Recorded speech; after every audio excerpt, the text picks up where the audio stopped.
మందులు. So Yashoda hospital hitech సిటీలో pulmonology విభాగం నుంచి ఇక్కడ ఈరోజు వరంగల్లో ఈ రీజనల్ పల్మో అప్డేట్ అనే ఒక మెగా పల్మనాలజీ కాన్ఫరెన్స్ ఈరోజు మనం ఆర్గనైజ్ చేస్తున్నాము. సో ఇప్పుడు ఈ కాన్ఫరెన్స్ యొక్క ప్రత్యేకత ప్రాముఖ్యత ఏంటి అన్నది ఫస్ట్ ఒకసారి ఒక 2 మాటల్లో చెప్తాను. ఇప్పుడు ఏంటంటే ఈ పల్మనాలజీ కాన్ఫరెన్స్ కానీ ఏదైనా కూడా మెయిన్గా ఈ పెద్ద ఊర్లలో చేయడం జరుగుతూ ఉంటుంది. హైదరాబాద్ కానీ, ముంబై కానీ, ఢిల్లీ కానీ అట్లా.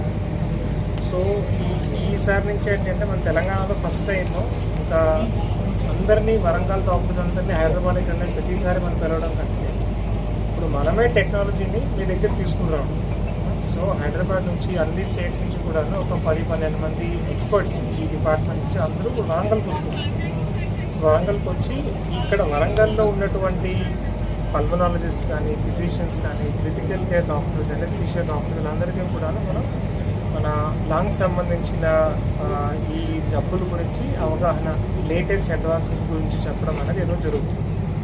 సో ఈసారి ఏంటంటే అన్ని టెక్నాలజీ ఇప్పుడు మనం మీరు గమనిస్తే లోపల ఆల్మోస్ట్ ఒక 10 డిఫరెంట్ కంపెనీస్ యొక్క ఎక్విప్మెంట్స్ అంటాం. అంటే ఈ బ్రాంకోస్కోపీ చేసే ఇన్స్ట్రుమెంట్స్ కానీ, లంగ్ ఫంక్షన్ అంటే మన ఊపిరితిత్తులు ఎంత పనిచేస్తున్నాయి అని మనం టెస్ట్ చేసుకోవడానికి కావాల్సినటువంటి అడ్వాన్స్డ్ ఇన్స్ట్రుమెంట్స్, అలాగే కొత్త వెంటిలేటర్స్. ఇప్పుడు మన ఐసీయూలో వెంటిలేటర్స్ చూస్తూ ఉంటాం. ఈ వెంటిలేటర్స్లో కూడా కొత్త వెంటిలేటర్స్ ఎలా ఉంటాయి, ఎక్మో ఇప్పుడు అంటే ఇంకా వెంటిలేటర్ పని చేయనప్పుడు మనం పెట్టేది ఎక్మో అంటాం.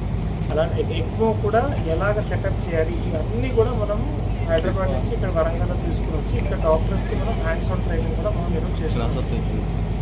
సెకండ్ ఏంటంటే ఎందుకు ఇప్పుడు పల్మనాలజీ యొక్క ఇంపార్టెన్స్ ఏంటి, ఇప్పుడు కోవిడ్ ముందు, కోవిడ్ తర్వాత మనం 2 భాగాలుగా మనం విభజించవచ్చు. ఇప్పుడు ప్రతి ఒక్కరికి కూడా ఊపిరితిత్తులు జబ్బులు వాటి ప్రాముఖ్యత అందరికీ అర్థమైంది.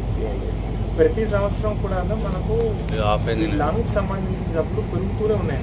ఒక లాస్ట్ 10 ఇయర్స్గా మనం గమనించవచ్చు. ఎవ్రీ ఇయర్ మనకు లంగ్స్ ప్రాబ్లమ్స్ అది పెరగడమే కానీ తగ్గడం అనేది లేదు. దానికి చాలా కారణాలు ఉన్నాయి. ఒకటి మనం కాలుష్యం, పొల్యూషన్. 2 పాపులేషన్, మన జనాభా పెరిగే కొద్దీ ఓవర్ క్రౌడింగ్ అవుతుంది, ఇన్ఫెక్షన్స్ పెరుగుతూనే ఉంటాయి. మన జీవన తీరు ఆబ్వియస్గా